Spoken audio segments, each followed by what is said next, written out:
அனைவருக்கும் வணக்கம். இன்றைக்கி தமிழக வெற்றி கழகத்துக்கு இந்திய தேர்தல் ஆணையம் பொது சின்னமாக அவங்க ஏற்கனவே கேட்டிருந்த முதன்மையாக வலியுறுத்தி இருந்த விசில் சின்னத்தை கொடுத்துருக்குறாங்க. அது இன்றைக்கி தமிழ்நாடு மட்டும் அல்லாமல் அந்த ரசிகர்கள் கேரளா, கர்நாடகா எங்கெங்கெல்லாம் இருக்கிறாங்களோ அந்த அத்தனை பேருமே விஜயின் அந்த விசில் சின்னத்தை ரொம்ப பெருமையாக எடுத்து பேசிகிட்டு இருக்கிறாங்க. அதை ஆதவ அர்ஜுனா ரொம்ப பெருமையாக சொல்லியிருக்கிறாப்புல. அதே போல் தான் புஷி ஆனந்த் கேக்கெலாம் கொடுத்துட்டு இருக்கிறாரு, எல்லாருக்கும் இனிப்பு வழங்கிட்டு இருக்கிறாரு. இருந்தாலும் இந்த நேரத்தில் நம்ம சில விஷயங்களை நம்ம பேச வேண்டியதாக இருக்குது. தமிழக அரசியல் அப்படின்னு பார்த்தீங்கன்னாலே ஒரு விசித்திரமானது. அதுவும் உலக அரசியலுங்கிறதே அரசியல்னாலே சூழ்ச்சி தான் அப்படிங்கிறது தான் நம்ம ஆண்டோர்கள் நமக்கு சொல்லியிருக்கிறாங்க.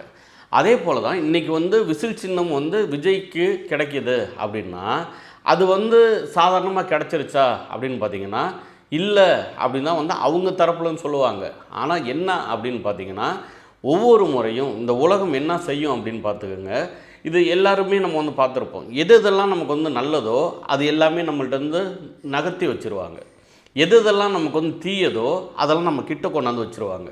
ஒரு காலத்தில் நமக்கு உடம்பு சரியில்லை அப்படின்னா தலைவலினாலும் சரி, கை கால் வலினாலும் சரி, வயிற்று வலினாலும் சரி, வாந்தினாலும் சரி, எந்த பிரச்சனையானாலும் சரி அதுக்கு ஒரே ஒரு டாக்டர் தான் இருப்பார். அவர் தான் மருத்துவம் பார்ப்பார். அதில் எல்லாமே சரியாக தான் ஆகிட்டு இருந்தது. அதே போல் தான் குழந்தை பிறப்புனாலும் ஒரே ஒரு மருத்துவம் வச்சு அவங்கள்ட்ட போவோம், மருந்து வாங்கி சாப்பிடுவோம், எல்லாம் சரியாகிட்டு இருந்தது. ஆனால் அதை எல்லாத்தையும் நவீனமயம் நாங்கள் சரிப்படுத்தியிருக்கிறோம் அப்படிங்கிற அளவுக்கு கொண்டு இப்போ சீயக்கா இருந்த அந்த தலையில் பார்த்திங்கன்னா இப்போ ஷாம்பு வந்தது. இப்போ இயற்கையாக உடலில் ரொம்ப ஒரு அழகாக நம்ம ஒரு மண் எடுத்து வச்சு குளிச்சுட்டு இருந்தோம், ஷியக்கா எடுத்து குளிச்சுட்டு இருந்தோம். இப்போ அதெல்லாம் மாறி போய் இன்றைக்கி பல சோப்புகள் வந்துருச்சு. இப்போ அதுக்கப்புறம் அந்த சோப்பில் நம்ம போகிறதுனால உங்கள் தோல் ரொம்ப இதாகிடுச்சா, அதுக்கு நீங்கள் இந்த இதை நீங்கள் தரவுங்க இந்த க்ரீமை அப்படின்னு சொல்லி அதுக்கு ஒரு க்ரீம் கொண்டாந்து தராங்க. அப்படி தான் இப்போது ஒரு கிரைண்டர்லாம் அப்போல்லாம் கிடையாது. கையை பிடிச்சி நம்ம ஆட்டுக்கல்ல அது மாவாட்டிகிட்டு இருந்தாங்க மக்கள்லாம். அப்போ ரொம்ப சுலபமாக எல்லாருக்குமே ரொம்ப ஒரு இயற்கையாக வாழ்ந்துட்டு இருந்த ஒரு காலகட்டத்தில் நல்லாவே இருந்தது உடல் ஆரோக்கியமாக. ஆனால் இன்றைக்கி அவசரமாக அதெல்லாம் விட்டுட்டு நான் வேலை பார்க்குறேங்கிற நேரத்தில் இவங்க என்ன செய்கிறாங்க, நேரடியாக போய் மருத்துவமனையில் பல மணி நேரம் காத்து கிடக்கிறாங்க. இதுக்கு அப்பாயின்மெண்ட் வேறு போடுறாங்க. பல ஊருக்கு போய் இவங்க இந்த ஊர் பல ஸ்டேட்டு அங்கெல்லாம் போய் மருத்துவம் பார்க்கக்கூடிய ஒரு சூழல் இருக்குது. பிள்ளைகளுக்கு எழுதி படிக்கிறாங்கன்னு வச்சுக்கோங்க. அந்த எழுதுறது மூலியமாக அவனுக்கு நேரடியாக போய் நல்ல பதிவாகும் மூளையில். ஆனால் அதெல்லாம் விடுத்து என்ன செய்ய ஆரம்பித்தாங்க, சாதாரணமாக நீ ஒரு மனப்பாடம் பண்ணி நீ சொல்லுப்பா போதும்னதெல்லாம் போக இன்றைக்கி டேபு லேப்பு எல்லாம் கொடுத்துட்டாங்க. நம்ம அதுக்கு நவீனத்தை நம்ம வெறுக்கலை, நம்ம புறக்கணிக்கலை. ஆனாலும் அதனோட விளைவுகள் என்ன அப்படின்னு நீங்கள் பார்த்தீங்கன்னா எந்தளவு ஆரோக்கியம் இருக்குதோ அதே அளவுக்கு நமக்கு உடல் அந்த கெட்டு போகிற ஒரு சூழலும் அதில் இருக்குது அப்படிங்கிறது தானேங்க எதார்த்தம். இப்போ பல்லு வலிக்கு இன்றைக்கி நம்ம ஒரு இடத்துல போய் தனியாக போய் ஒரு டாக்டரை பார்க்குறோம். ஆனால் முன்னெல்லாம் அப்போல்லாம் கிடையாதுல்ல. ஆனால் எல்லாருக்கும் பல்லு இல்லாமல் இருந்துச்சு அப்படின்னு பார்த்தீங்கன்னா எங்கள் தாத்தாவுக்கெல்லாம் பல ஆண்டுகள் பல்லு இருந்தது, அவர் கடைசி காலத்தில் மேற்கொண்டு பல்லு இருந்தது அப்படிம்பாங்க. இப்போ எங்கள் அப்பாலாம் போன ஆண்டு மறைகிறதுக்கு முன்னாடி வரைக்குமே அவருக்கெல்லாம் எல்லா பல்லுமே நல்லாயிருக்கும். அவர் மாங்காவெல்லாம் அப்படியே கரண்டி திங்கிற அளவுக்கு திம்பார், அப்படியே போட்டு நரன்னு. இது யதார்த்தமாக அப்படி தான் இருந்தது. ஆனால் மக்கள்கிட்ட இது அந்நியப்படுத்திடுவான். கிரைண்டர் அரைக்க வேணான்னு சொல்லுவான். அந்தாண்ட போய் பார்த்திங்கன்னா ஒரு ஃபிசியோதெரபின்னு சொல்லிட்டு அன்றைக்கி பார்க்குறோம் ஒரு அக்கா இப்படி இடுப்பை செய்கிறது, இப்படி செய்கிறது, இது வேலையெல்லாம் பார்த்துட்டு இருக்குது. இதுதான் அம்மி அரைக்கிறது.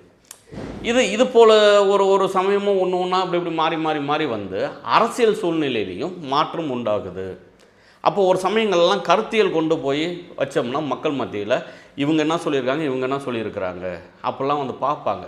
ஆனால் அந்த காலத்தில் உள்ள மக்களை இந்த மக்கள் என்ன சொன்னாங்க, இப்போ உள்ள இந்த நவீன அந்த 2K கிட்ஸ்லாம் பல பேர் அதை தான் சொல்கிறாங்க, அவர்கள்லாம் படிக்கலை நம்மலாம் படிச்சிட்டோம் அப்படின்றாங்க.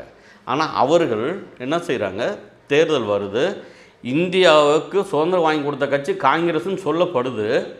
ஆனால் அந்த காங்கிரஸை புறக்கணிச்சிட்டு மொழிக்காகையும் இனத்துக்காகையும் நிற்கிறேன்னு சொன்ன திராவிட முன்னேற்ற கழகத்தை ஆதரிக்க ஆரம்பிக்கிறாங்க. இல்லைங்க நம்ம ஆரம்பத்துலேருந்து நாங்கள் எல்லாருமே காங்கிரஸில் தாங்க இருந்தோம், எங்கள் பரம்பரையாக காங்கிரஸில் தாங்க இருந்தோம் அப்போல்லாம் அவங்க சொல்லலை. அதை விட்டுட்டு ஒரு இளைஞர்கள் வராங்க, ஒரு நல்ல கருத்தை எடுத்து வைக்கிறாங்க அப்படின்னு சொல்லி எல்லா படித்த இளைஞர்கள் பின்னாடி வயது வித்தியாசம் பார்க்காம பல பேர் அப்படியே கூட வந்தவங்க தான் எங்கள் அப்பா, உங்கள் அப்பா, நம்ம மாமன், மச்சான், முன்னோர்கள், நம்மளோட முன்னோர்கள், வழிகாட்டிகள் நமக்கு அவங்கெல்லாம். அப்போ எது நமக்கு வந்து சரியானது வருது அப்படின்னு பார்த்து அதை வந்து அரவணைச்சி எடுத்துக்கிறவனுக்கு பேர் தான் படிப்பு, அதான் நல்ல கல்வி. அதுபோல தான் வந்து நம்ம வந்து எடுத்துக்கிறணும். ஆனால் இந்த உலகம் என்ன செய்யும் அப்படின்னு பார்த்திங்கன்னா, ஒவ்வொரு தடவையும் எது வந்து இந்த மண்ணுக்கானது வருதோ அதை வந்து புறக்கணிக்கும், அதை வந்து மழுங்க வைக்கும். ரொம்ப சுலபமாக சிந்திக்கவே கூடாதுங்கிறதுக்காக தாங்க வந்து நமக்கு சீரியல் கொண்டாந்தாங்க. அதுக்காக தான் வந்து நமக்கு ஒரு ஒரு இடத்துல ஆண்களுக்கு வந்து அந்த பச்சை கலர் சட்டை நான் போட்டிருக்கேன் இன்றைக்கி, பச்சை கலர் போர்டில் வச்சு ஒரு கடையை திறந்தாங்க. அந்த கடைக்கு பேரை வந்து டாஸ்மாக்னு வச்சாங்க. இப்போது இதே போல் பல விஷயங்கள் வந்து இப்படி செய்கிறாங்க. அப்போ எது எதெல்லாம் இந்த மண்ணுக்கு தேவையோ அதை வந்து ஓரமாக நவுத்திட்டு, எதெல்லாம் வந்து முரண்பாடுகளாக இருக்குதோ அதெல்லாம் வந்து முன்னாடி கொண்டாடுறதுக்கு மக்கள் மத்தியில் கொண்டு வந்து சர்வசாம போடுவான். சர்வசாம போட்டு நான் தானே நிற்கிறேன், உனக்கு என்ன, நீ வேகம் வாங்கி குடிக்கிற அப்படிங்கிறதுக்கு மாதிரியே நாங்கள் இங்கே எல்லா கட்சியும் நிற்கலாங்க, யார் வேணால் நிற்கலாங்க, தேர்தல் தானேங்க, அது வந்து எல்லாருமே நிற்கலாங்க அப்போல்லாம் வந்து பேசுவாங்க. ஆனால் அந்த காலத்தில் நம்மளோட முன்னோர்கள் எப்படி வந்து திமுகவை ஆதரித்து கொண்டாந்தாங்களோ, ஏன்னா மொழிக்காக நின்றுச்சு, இந்த மண்ணின் வளர்ச்சிக்காக நின்றுச்சு அப்படின்னு சொல்லி நம்ப வைக்கப்பட்டாலும் அதை வந்து இது இந்த கருத்தை வந்து சொல்லுது அப்படிங்கிறத உணர்ந்து உள்வாங்கி அதை எப்படி கொண்டாந்து வச்சாங்களோ, அதுபோல் இன்றைக்கி நம்ம சக தோழர்கள், சக தம்பி தங்கைகள் நமக்கு அடுத்த செட்டுங்க அப்படி இருக்காங்களா அப்படின்னு பார்த்தோம்னா அது இல்லை. அப்படி இருந்துச்சுன்னா இங்கே உண்மையிலேயே இந்த மண்ணுக்காக போராடுற, மக்களுக்காக நிற்கிற, இந்த ஜனத்துக்காக நிற்கிற ஜனநாயகன் அண்ணன் சீமானை விட்டுட்டு திரைப்படத்தில் நடித்த விஜய் ஜனநாயகன் படம் எப்படா வரும்னு போய் நின்று இருக்க மாட்டாங்க. பல விஷயங்களை வந்து அவங்க வந்து சிந்திச்சிருப்பாங்க. அதில் சிந்திக்காமல் இருக்கிறதுக்கு பல விஷயங்கள் கொண்டாந்து வரும். ஆனாலும் நம்ம என்ன செய்யணும், எத்தனையோ இடத்துல எத்தனையோ மாப்பிள்ளை வீட்டை பார்த்தாலும் இந்த மாப்பிள்ளைவும் சரியாக வருவான், இதுதான் நம்ம பொண்ணுக்கு சரின்னு எப்படி வந்து நினைக்கிறாங்களோ அதே போல் தான் இந்த மண்ணுக்கு இவன் தான் சரியாக வருவான் அப்படின்னு வந்து நினைக்கணும். அதுக்காக தான் வந்து நமக்கு வந்து அறிவு கொடுத்துருக்குறாங்க.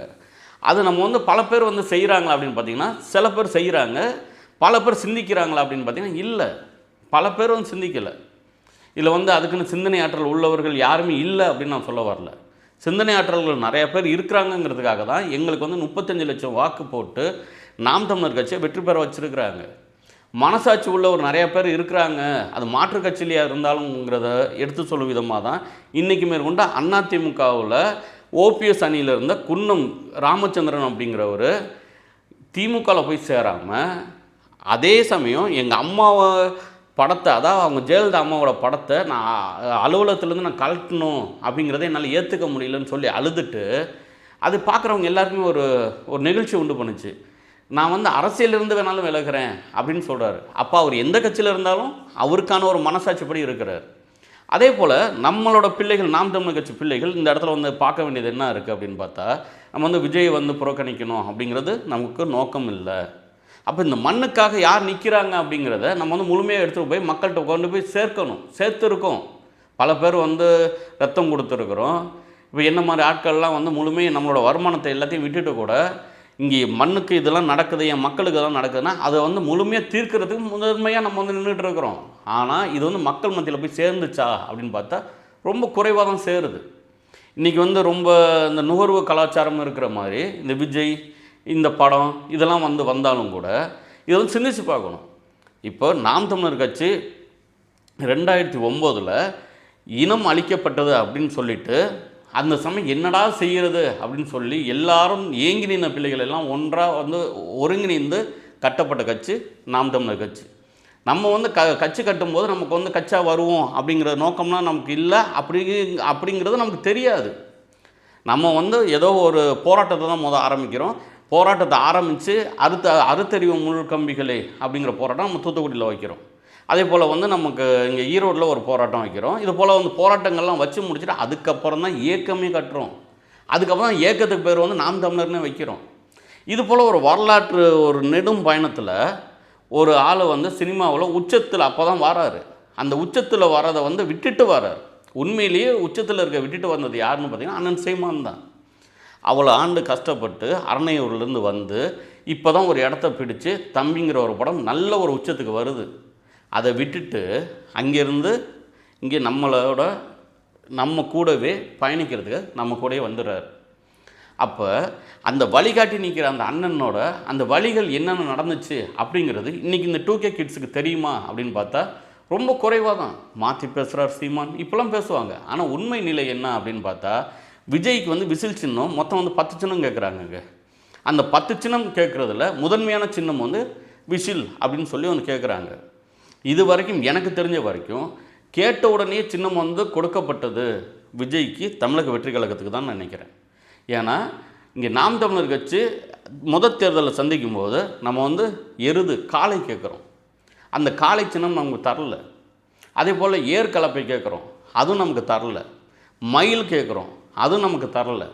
இது போல் பல சின்னங்கள் நம்ம கேட்டோம், அது எதுவுமே தராமல் அவங்களாம் வந்து மெழுகுவர்த்தி, இரட்டை மெழுகுவர்த்தி, ஒரு மெழுகுவர்த்தி பெருசாக இருக்கும், ஒரு மெழுகுவர்த்தி சின்னதாக இருக்கும், அது போல் ஒரு மெழுகுவர்த்தியை கொடுத்தாங்க 2016. அதே சமயங்களில் இது வந்துடவே கூடாது, தமிழ் தேசம் மண்ணில் மலர்ந்துடவே கூடாதுங்கிறதுல எவ்வளோ ஒரு தெளிவாக இருந்திருந்தாங்கன்னா, ஒவ்வொரு சமயமும் அண்ணன் சீமான் இங்கே வந்து தேர்தலை சந்திக்க போகும்போதெல்லாம், நாம் தமிழர் கட்சி தேர்தலை சந்திக்க போகும்போதெல்லாம் ஒரு ஆட்களை வந்து இறக்கி விட்டுக்கிட்டே இருந்தாங்க. ஐயோ முதல்ல வந்து இப்போ வந்து கமலஹாசன் அப்படி தான் வந்தார், டிடிவி தினகரன் அப்படி தான் வந்தார். இப்போ வந்து ஒவ்வொரு காலகட்டத்திலையும் ஒருத்தவங்களே கொண்டு வந்து இறக்கி விட்டுட்டு இப்போ வந்து விஜயை கொண்டு வந்து இறக்கியிருக்கிறாங்க. இதுதான் யதார்த்தம். நம்ம கேட்கும்போது கிடைக்காத சின்னம் இன்றைக்கி வந்து விஜய்க்கு கேட்ட உடனேயே அதான் 10 சின்னத்தில் ஏதோ ஒரு சின்னம் தரல.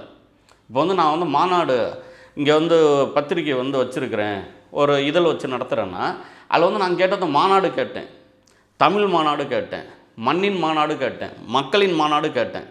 அதில் வந்து அவங்க வந்து ஒரு ஆப்ஷனாக அரசியல் மாநாடு அப்படின்னு அவங்க கொடுக்குறாங்க. மொத்தம் 6 4 தெரில, அதுபோல் பேர் கேட்டு நம்ம கேட்டதில் அதில் வந்து இவங்க நான் கேட்காத ஒரு தான் அவங்க வந்து கொடுத்தாங்க. வெறும் மாநாடுங்கிறது அவங்க தரல. அப்போ நமக்கு சாதாரணமாக வந்து ஒரு எளிய பிள்ளைகளாக இருந்து ஒரு பதிவு பெற்று நம்ம வந்து வாங்கணும்னா அவங்களுக்கெல்லாம் இப்படி தான் வருது. ஒரு யதார்த்தத்தை சொல்லணும்னா, நான் பதிவு பண்ண சமயங்களில் இந்த திமுக வந்து ஆதரவாக வந்து ஒரு பத்திரிக்கை வந்து பதிவு பண்ணோம் அப்படின்னு சொல்லிட்டு வந்து ஒருத்தர் வந்து பதிவு பண்ணியிருக்கிறாரு. அவர் வந்து கலைஞரின் குரல்னு கேட்டதுக்கே அதை கேவை விட்டுட்டு மலைஞர் எம்மை போட்டு மலைஞரின் குரல்னு போட்டு கொடுத்துட்டாங்க. அதை வந்து மாற்ற முடியாமல் நின்னார். இதுதான் யதார்த்தம். ஆனால் விஜய் கேட்டோன்னையே கொடுக்குறாங்க சின்னத்தை அப்படின்னா விஜயை வந்து ஜெயிக்க வைக்கிறதுக்கு எல்லா வேலையும் பண்ணுறாங்க அப்படிங்கிறதாங்க அர்த்தம். இது வந்து யதார்த்தமாக நீங்கள் வந்து புரிஞ்சுக்கலாம். இது வந்து ரொம்ப போட்டு நம்ம வந்து மூளையெல்லாம் கசக்கிக்கணும் அப்படிலாம் இல்லை. அப்போ இங்கே பிஜேபிக்கு வந்து எதிராக இருக்கிற மாதிரி ஜனநாயகன் அப்படிங்கிறத காட்டிட வேண்டியது. காட்டி இந்த ஜனநாயகன் படத்தை மட்டும் வச்சுக்கிட்டு பார்த்தீங்களா பிஜேபிக்கும் இங்கே விஜய்க்கும் எவ்வளோ ஒரு எதிர்ப்பு இருக்குது பார்த்தீங்களா அப்படிலாம் காட்ட வேண்டியது. ஆனால் இதெல்லாம் வச்சுக்கிட்டு நேரடியாக கொண்டாந்து விஜய்க்கு ஒரு மிகப்பெரிய ஒரு ஆதரவாக ஒரு கூட்டோடு தான் அது வேலை செய்யுது அப்படிங்கிறது தான், அது கூட்டு தான் வெளிப்பட்டிருக்கு. இப்போ நம்ம கேட்டப்போ இந்த சின்னமும் கிடைக்கலையே. அதே சமயங்களில் பிஜேபியோட யாரெல்லாம் கூட்டாக அந்த ஒரு இதில் இருக்கிறாங்களோ அதே போல் இந்த தென்னை மர சின்னம் வந்து ஐயா ஜி.கே. வாசனுக்கு கொடுத்தாங்க, தமிழ் மாநில காங்கிரஸுக்கு. அதே போல் ஒவ்வொருத்தவங்களுக்கும் அவங்க வந்து சின்னம் கொடுத்துருக்குறாங்களே. இப்போ கமலஹாசன் கேட்டோன்னா வந்து அவங்க வந்து டார்ச்லைட் சின்னம் கொடுத்தாங்களே. அப்போ வந்து இந்த மண்ணில் வந்து நம்ம எந்த வகையிலையுமே சரி தமிழர்கள், தமிழ் தேசியம் இங்கே இருக்கிற பல இதுக்கு வந்து ரொம்ப ஒரு எப்படி சொல்கிறது, ஒரு அச்சுறுத்தலாக அவங்களுக்கு இருக்குது.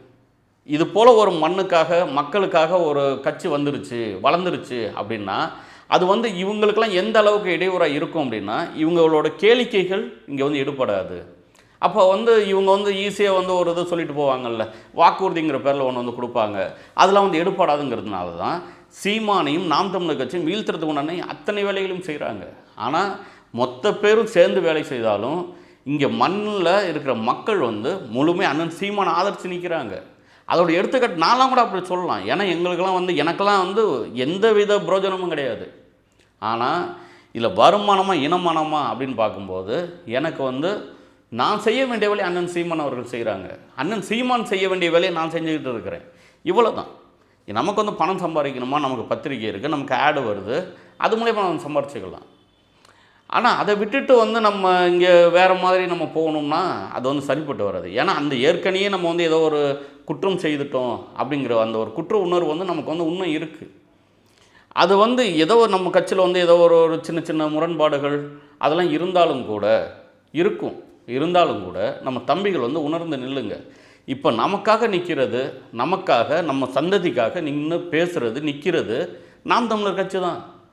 இங்கே நாம் தமிழர் கட்சியில் 100 பேரை கூப்பிட்டு நீங்கள் வந்து ரத்தம் கொடுக்கணும் அப்படின்னு சொன்னீங்கன்னா அந்த 100 பேர் ரத்தமே சேரும் எல்லாருக்குமே. ஆனால் மாற்று கட்சியில் நீங்கள் வந்து எந்த கட்சியில் வேணாலும் எடுத்துக்கோங்க, அது வந்து சேருமா அப்படின்னு பார்த்தா சேராது. இதுலேருந்து நீங்கள் ஒன்று புரிஞ்சுக்கோங்க, நாம் தமிழர் கட்சி மண்ணை காக்க மக்களை காக்க நிற்கிது. இது வந்து யாரோட கூட்டணி வைக்கிதுன்னா மக்களோட கூட்டணி வச்சு நிற்கிது. உலகத் தமிழர்கள் அத்தனை பேரும் ஏதாவது நமக்கு ஒரு விடியல் வந்துடாதா, அண்ணன் சீமான் வென்ற மாட்டாரா அப்படின்னு சொல்லி ஏங்கி நின்றுட்டு இருக்கிறாங்க. பார்த்துட்டு இருக்க மக்கள் முடிவு பண்ணிக்கோங்க. விஜய்ங்கிறது ஒரு ஆப்ஷன், இவர் வந்து ஒரு மாற்று அப்படிலாம் நீங்கள் வந்து நினச்சிடாதீங்க. ஆனால் ஒன்றே ஒன்று, நாம் தமிழர் கட்சிக்கு விழுந்த ஓட்டில் ஒத்த ஓட்டு கூட இந்த தேர்தலில் வந்து குறையாது. ஆனால் ஆட்சி அதிகாரம் நமக்கு தேவைப்படுது. இல்லைன்னா இந்த மண்ணை வந்து மாடாக்கிட்டு போயிட்டே இருப்பாங்க. எந்தவித தீமைக்கும் பிள்ளையார் சொல்லி போட்டு ஆரம்பித்து வைக்கிறது திமுகவாக தான் இருக்கும். அதுதான் இன்றைக்கி வந்து அவங்க வந்து 1000 ரூபான்னது, இன்றைக்கி வந்து அதிமுக வந்து 3000 ரூபான்னது, இது போல் மாற்றி மாற்றி இவங்க வந்து செய்வாங்க. ஆனாலும் கூட மக்கள் வந்து ரொம்ப தெளிவாக இருங்க. நமக்கு இங்கே ஆசை வார்த்தை தேவையா, நமக்கு பிள்ளைகளின் எதிர்காலத்துக்கான ஒரு நல்ல வாழ்க்கை தேவையா அப்படிங்கிற முடிவு பண்ணிக்கிட்டு 2026 வர தேர்தலில் உண்மையிலேயே மக்களுக்காக நிற்கிற உங்கள் வீட்டு பிள்ளை அண்ணன் சீமான் வந்து முதலமைச்சர் ஆக்குங்க. இங்கே விவசாய சின்னத்துக்கு வாக்கு செலுத்துங்க. நன்றி, வணக்கம்.